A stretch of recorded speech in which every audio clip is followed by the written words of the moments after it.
नमस्कार. या ठिकाणी आपण अंगणवाडी मुख्य सेविका तांत्रिकचे प्रश्न बघतोय. प्रश्नसंच क्रमांक 2 आपल्या समोर आहे.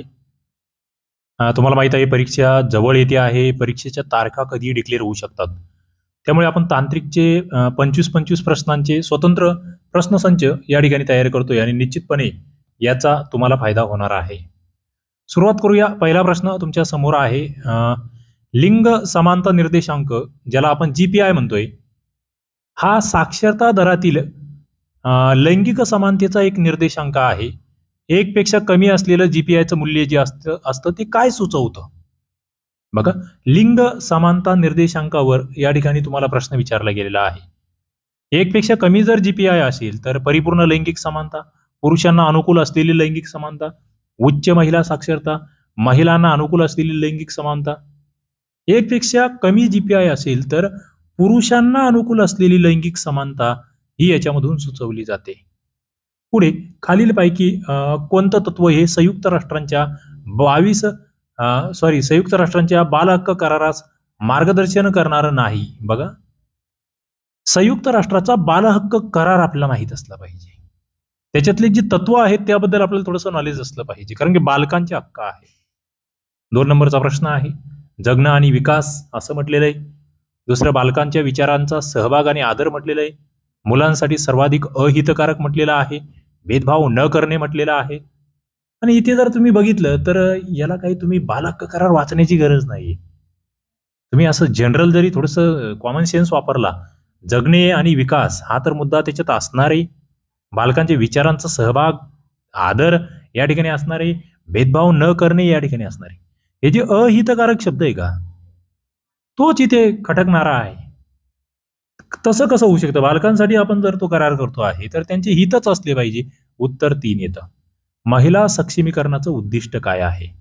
बघा, महिला सक्षमीकरण, पितृसत्तेस अधिक बळकट करणाऱ्या संरचना आणि संस्थांचा प्रसार करणे, पुरुषी वर्चस्वाची पूर्तता करण्यासाठी विद्यमान लिंग भूमिकांमध्ये बदल करणे, पुरुषप्रधान संस्कृती आणि मूल्यांचा प्रसार करणे, असमान आणि भेदभाव करणारे विद्यमान लिंग संबंध बदलणे.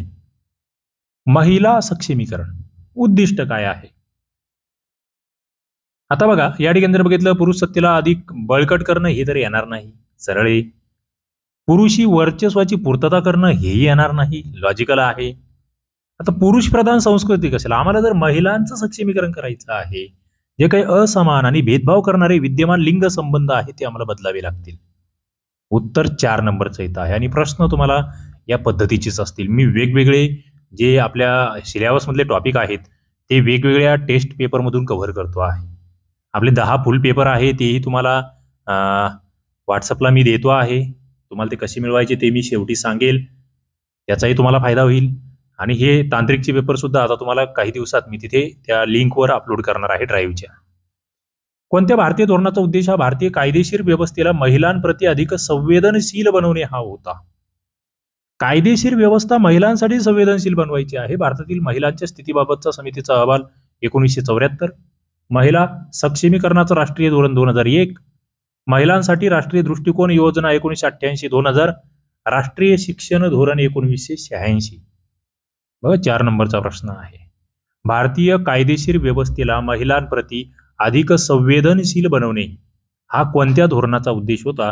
तर महिला सक्षमीकरणाचं जे राष्ट्रीय धोरण आहे 2001चं, त्याचा हा उद्देश होता. बघा, 2001चं हे धोरण नोट डाऊन करून ठेवा, फायदा होईल.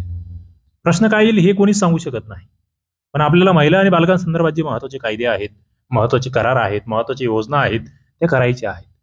कोणता अधिनियम आहे भारतामध्ये घरगुती बालमजुरीवर बंदी घालतोय? घरगुती म्हटलंय, हा शब्द इथे महत्वाचा आहे.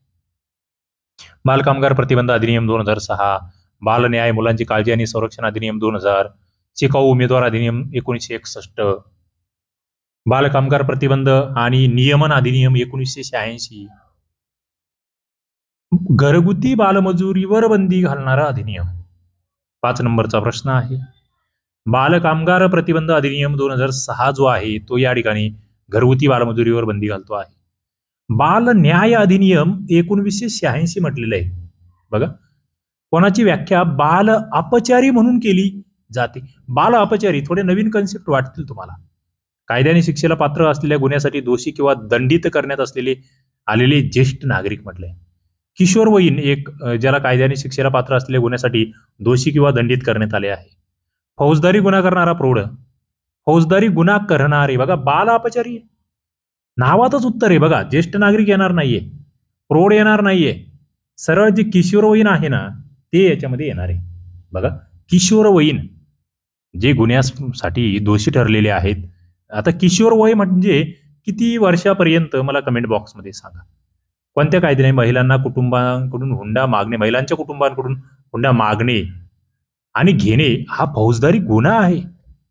हुंडा प्रतिबंध कायदा 1961, हुंड्या विरोधामध्ये महिलांच्या संरक्षणाचा कायदा 1975, सती प्रतिबंध कायदा 1987, हुंडा गुन्हेगारी कायदा 1956. महिलांच्या कुटुंबाकडून हुंडा मागणे आणि घेणे हा फौजदारी गुन्हा म्हटलेला आहे. हुंडा प्रतिबंध कायदा 1961 या ठिकाणी तुम्हाला माहित असला पाहिजे.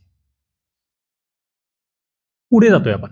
संयुक्त राष्ट्रांचं जे इंटरनॅशनल चिल्ड्रन्स इमर्जन्सी फंड आहे, ओके, याची स्थापना कधी झाली? International children emergency fund ICEF. बघा इंटरेस्टिंग आहे.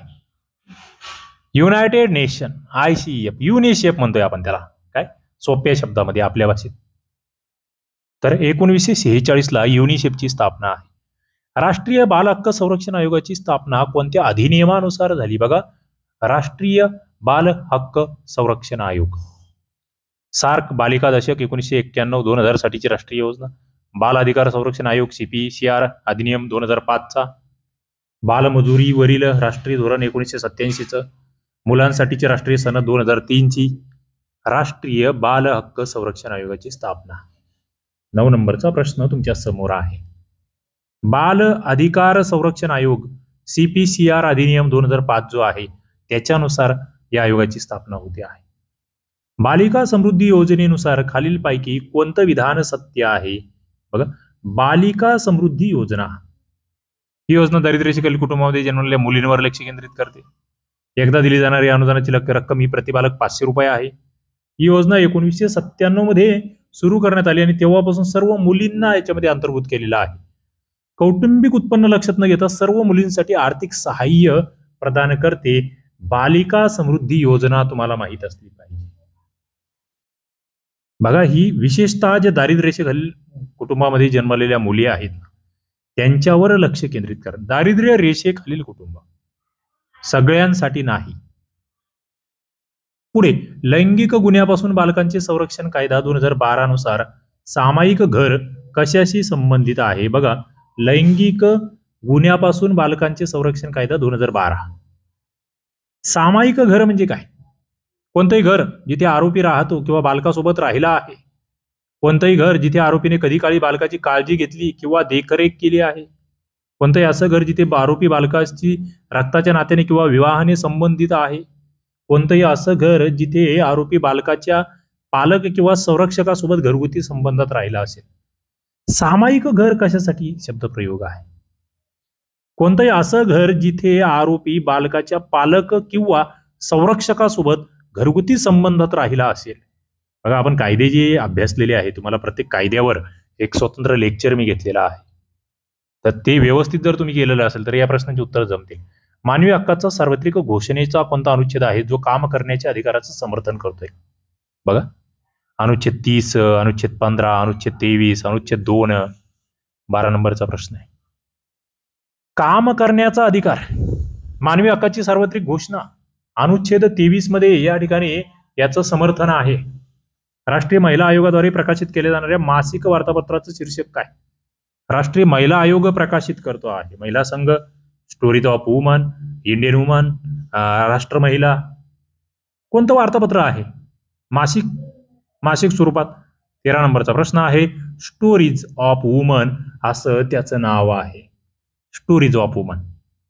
गर्भधारणापूर्व आणि प्रसवपूर्व निदान तंत्र अधिनियमाच्या नियमांतर्गत कोणतं प्रसवपूर्व निदान तंत्र वापरण्याचं एक वैध कारण नाही? म्हणजे तुम्ही हे कधी वापरू शकतात? गर्भवती महिला जिची 2 किंवा अधिक वेळा स्वेच्छेने गर्भपात झालेले आहेत. गर्भवती महिला जी अपरूपजनक कारकांच्या संपर्कात आलेली आहे. 40 वर्षापेक्षा अधिक वय असलेली गर्भवती महिला. गर्भवती महिलेच्या पतीचा मानसिक मंदतेचा कौटुंबिक इतिहास आहे. तुम्ही प्रसवपूर्व निदान कधी करू शकता? 3 कारण सोयीस्कर आहे, एक नाही बसत.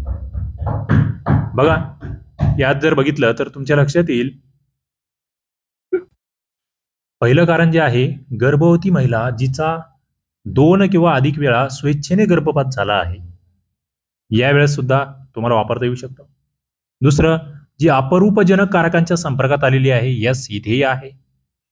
40 वर्षापेक्षा अधिक वय असलेली गर्भवती महिला इथेही मात्र याच्यात बसत नाही. हा, मानसिक मंद आहे, पती वगैरे तसा कुटुंबाचा इतिहास असेल तर इथे सुद्धा तुम्हाला या ठिकाणी हे निदान करता येतं.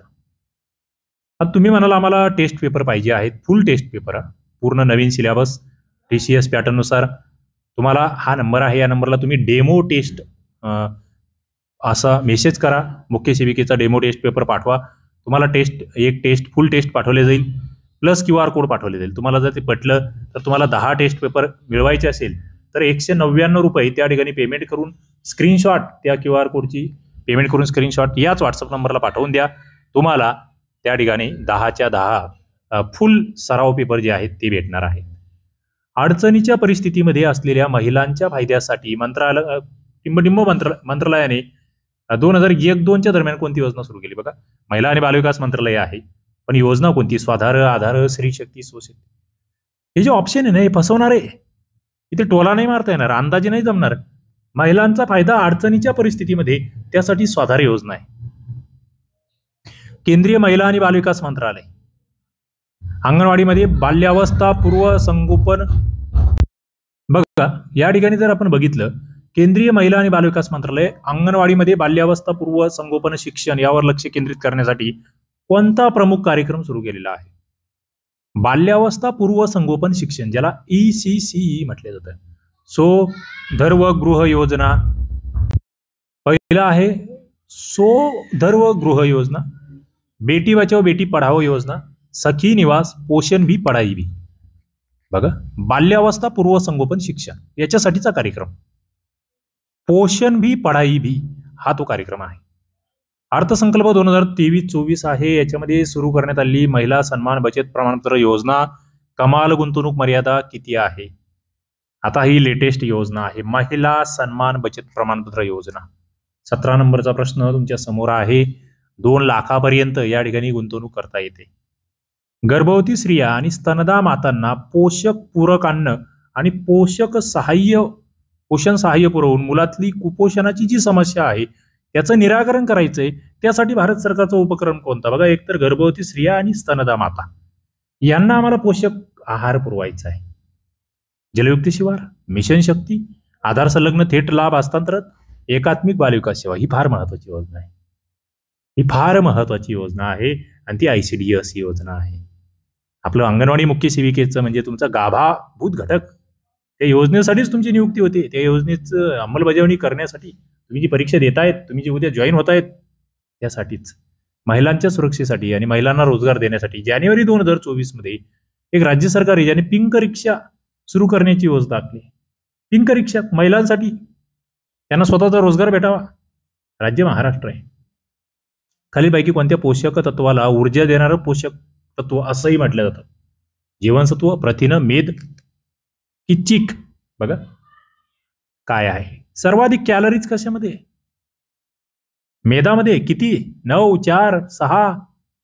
लैंगिक समानतेसाठी नारी समता मंच केंद्राची स्थापना करणाऱ्या सामाजिक कार्यकर्त्याचं नाव काय? थोडा अटके प्रश्न आहे, करंटशी निगडीत प्रश्न आहे. विद्याबाळ, झरनाधारा, मझर पेंडसे, खलीद हुसेन. विद्याबाळ, नारी समता मंच. जिव्हाळा योजनेअंतर्गत वैयक्तिक कर्ज म्हणून किती रक्कम दिली जाते? बघा, जिव्हाळा योजना आहे, 50,000, 1 लाख, 1.5 लाख, 2 लाख. जिव्हाळा योजनेमध्ये जे वैयक्तिक कर्ज भेटते ते 50,000 पर्यंत भेटते. खालीलपैकी कोणती महाराष्ट्र सरकारची प्रमुख आरोग्य विमा योजना आहे? आता शिवाजी महाराज, आत्माराम, बाळ गंगाधर टिळक, महात्मा ज्योतिराव फुले आरोग्य विमा योजना. 23 नंबरचा प्रश्न आहे. महात्मा ज्योतिराव फुले यांच्या नावाने ती राबवली जाते. टिंबटिंब हा राष्ट्रीय बालभवनचा एक उपक्रम आहे. प्रश्न मोठा दिसतोय, बरंचसे शिकायला भेटेल. जो 4 प्रमुख क्षेत्रामध्ये मुलांच्या सर्जनशील क्षमता ओळखतो, त्यांना त्यांची सर्जनशील क्षमता विकसित करण्यासाठी प्रेरित करतो, सुधारण्यासाठी प्रेरित करतो. त्याचं मूल्यमापन, त्याची निवड प्रक्रिया, कार्यपद्धती सगळं भिन्न आहे. नामवंत सर्जनशील कलाकार असेल, विविध क्षेत्रातील तज्ज्ञ असेल यांच्याशी सल्लामसलत केली जाते. असा कार्यक्रम कोणता आहे? इंटरेस्टिंग आहे. राष्ट्रीय बालश्री पुरस्कार, श्री सन्मान, राष्ट्रीय पद्मश्री पुरस्कार, मातुश्री पुरस्कार. बालकासाठी आहे श्री सन्मान आहे. महिला आरक्षण 2023चं जे अधिनियम आहे, लोकसभा आणि राज्याच्या विधानसभेमध्ये महिलांना किती सीट आरक्षित आहेत मंजूर झालं आहे. अजून ते अंमलात आलेलं नाहीये. अर्ध्या, 1/3, 1/4, 2/3, 2/3 सीट जे आहेत त्या महिलांसाठी राखीव असणार आहे. अभ्यासकट्टा ऍप्लिकेशन आहे, मुख्य सेविकेची फुल बॅच आहे, तांत्रिक बॅच आहे, तुम्ही जॉईन करू शकतात. अजूनही वेळ गेलेली नाहीये. आधीचे सगळे लेक्चर्स तुम्हाला या ठिकाणी भेटतील. तुमच्या वेळेनुसार कितीही वेळा एक लेक्चर बघता येईल, केव्हाही बघता येईल. लाईव्ह असेल ते लाईव्ह नंतर सेव्ह सुद्धा राहतील. चला या ठिकाणी आपण थांबूया. व्हिडिओज आवडत असतील लाईक करा, शेअर करा. अभ्यासकट्टा ऍप्लिकेशन डाउनलोड करून लगेच मुख्य सेविकेचे बॅचला जॉईन व्हा. 70% ऑफर या ठिकाणी चालू आहे. थांबतो आहे. धन्यवाद.